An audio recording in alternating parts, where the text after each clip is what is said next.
function of the Republican Party right now and basically since the pandemic is that it's essentially a party of no. It's we don't want to do infrastructure.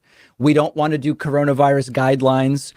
We don't want to do DACA. We don't want to do tax reform. We don't want to. So there's been really no substantive proposals of policy of what they want. Certainly, we don't want to do any changes to gun legislation. Now, I've said, I don't know that it's a bad strategy for Republicans. And what I mean by that is when you look at a candidacy like Madison Cawthorn, for example, his aide or his staffer straight up said, we're not running a policy office. We're running a communications office. It's memes and tweets and talking about I can put 2 guns on my wheelchair and all this sort of stuff. So my question is, do you think that this is a viable long-term strategy? It might actually be. Like, I don't know that the Republican Party really needs policy given who's voting for them right now. Yeah, that's a fair question from David Pakman, but the same applies to the Republicans and the Democrats. I don't know why that it sounds like it's something unique, but David Pakman, again, we're back with him on the David Pakman Show, and this is the one he did with Amanda Mackey.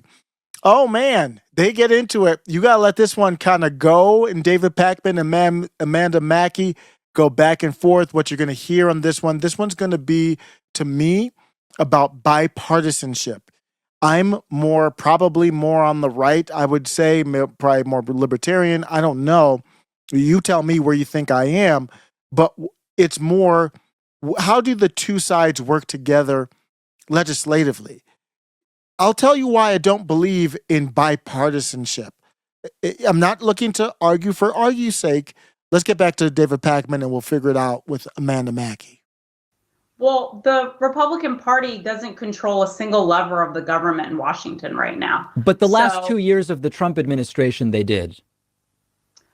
They had the Senate. And the White House. They had the White House and they had the Senate. Yeah. And the House was controlled by Democrats. Right. So if you're talking about right now, because you were talking about topics for right now, because certainly Trump tried to do infrastructure and the Democrats said no. But if you're looking at issues right now, look, Mitt Romney did an interview and, Mitt Romney is the king of rhinos, I guess you could say. I mean, he would probably be the most moderate, the most willing to work with Democrats. And even he has said that going at this alone on the coronavirus bill, relief bill, was wrong. He and I believe it was 9 other Republican senators visited with the president at the beginning of February and said, Mr. President, let's pare this bill down. Mr. President, we have other ideas. And President Biden not only did he not listen, he didn't pay attention to a single one of their interests. And it sounds like staff was involved in this. Yeah. So be it. The point is, if you want to look back on President Trump, he passed 5 coronavirus bills with bipartisan support, and President Biden didn't do that with bipartisan support. And I want to bring this up this is obviously after the pandemic. Some people call it the plandemic. We are now seeing the same thing rising up. So we have to learn from what they were discussing back then. This is very important. Bipartisan legislation is often very, very bad. Under Donald Trump, it was very, very bad. Under Joe Biden, bipartisan legislation was very, very bad. I don't know where you are with the David Pakmans of the world, where you kind of, to me, my interpretation is he wants bipartisan legislation. I don't, because it's been bad. The pandemic bills, objectively, under Donald Trump and Joe Biden, were very, very bad. You fast forward to today, and what do we have in the news? Out there, I feel like we should have learned our lesson from COVID that just because we aren't testing, it doesn't mean that the virus isn't there. It just means that we aren't looking for it. We should be having rapid tests, home tests available to all farm workers, to their families, for the clinicians taking care of them, tell us what's bird flu or not. There you have it. Yes, she's back. See, this is what happens when the first time you don't have accountability. The first time you celebrate the David Pakman, and it sounds like Amanda Mackey's falling into it, and anybody out there who says, I want bipartisan legislation, that's what happens when you don't learn the first time. if you wanted to go after or investigate Dr. Leana Wen, you couldn't do it under a bipartisan way because you would not have bipartisan agreement that we need to investigate her and Birx and Fauci. They're back like a bad horror flick.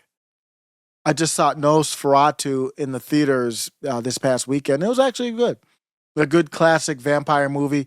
It didn't have a developed storyline. It was very simple story-wise, but it was kind of designed off of the silent film, so I get it. I rated it a 90. We're watching a horror film. This is scarier than objectively, actually, than Nosferatu. And the second very important thing is this is not like the beginning of COVID where we were dealing with a new virus, we didn't have a vaccine. There actually is a vaccine developed already against H5N1. The Biden administration has contracted with manufacturers to make almost 5 million doses of the vaccine. However, they have not asked the FDA to authorize the vaccine. There's research done on it. They could get How does this happen? How are we back here again? Let's go back to the David Pakman discussion and we'll figure out how we got back here again with Leana Wen. You're absolutely right. When it was Trump saying we have to get money to businesses and the American people, Democrats didn't say we are going to deny this to Trump merely because he's in the other party because the American people need it. When Democrats said, okay, well, now it's us, we'll do a relief bill that's very similar to what Trump did, Republicans said, we're not participating at all. So what you've just said is arguably So David Pakman is objectively wrong here. We have the benefit of hindsight now, looking back. The Republicans, I'm not a Republican, but the Republicans were right not to go along with it. the biggest indictment of the obstructionist Republicans that I can imagine. I think you're misinterpreting what I said. No, I don't think so. So before she goes, they're going to get into a little heated back and forth here. Being an obstructionist is not always a bad thing. It doesn't always work to be, oh, yeah, well, we'll work out a deal on this bill. After I'm done with the clip, I'll let you know. I'll give you an example separate from the pandemic of how I would say in a hypothetical world, if it was Cenk Uygur on one side, David Pakman on that side with Cenk Uygur, hypothetically, and me on the other side, what type of deal I would be willing to make.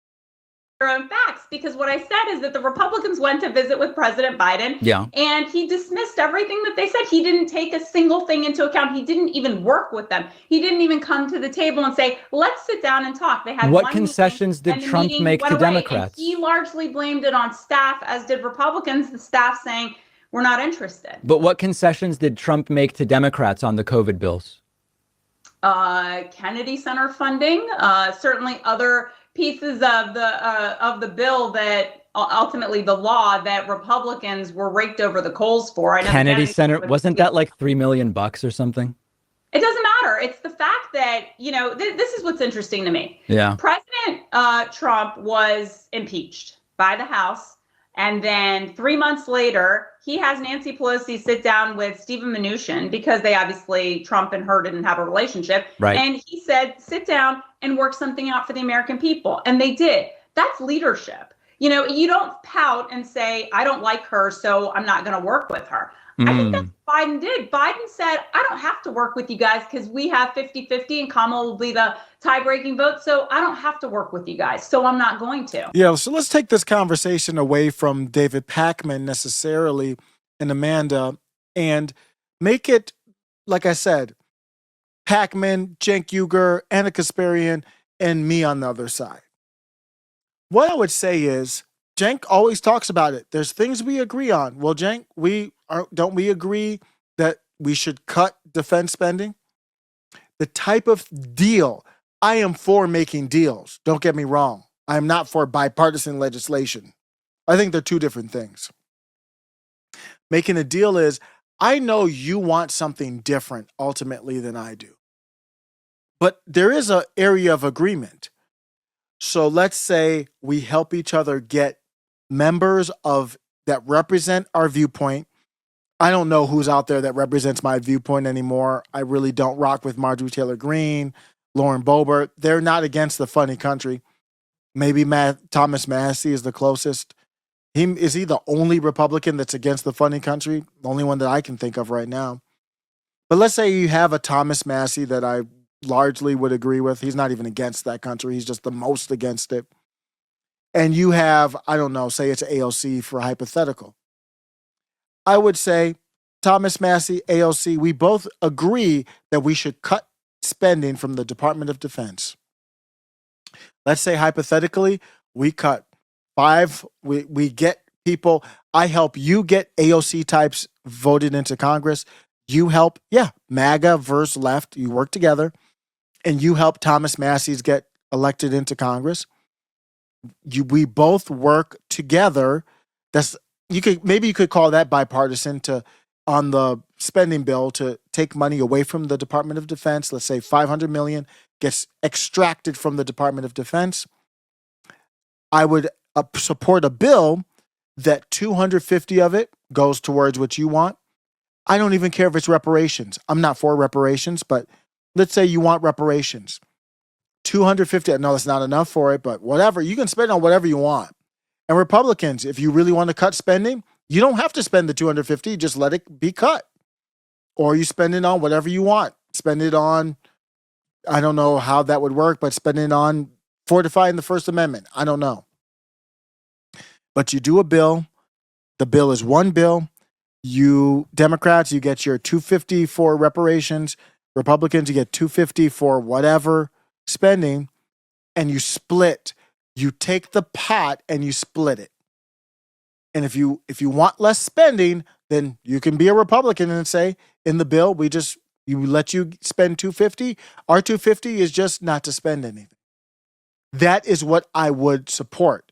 Otherwise, what's the point of cutting the money from the defense spending?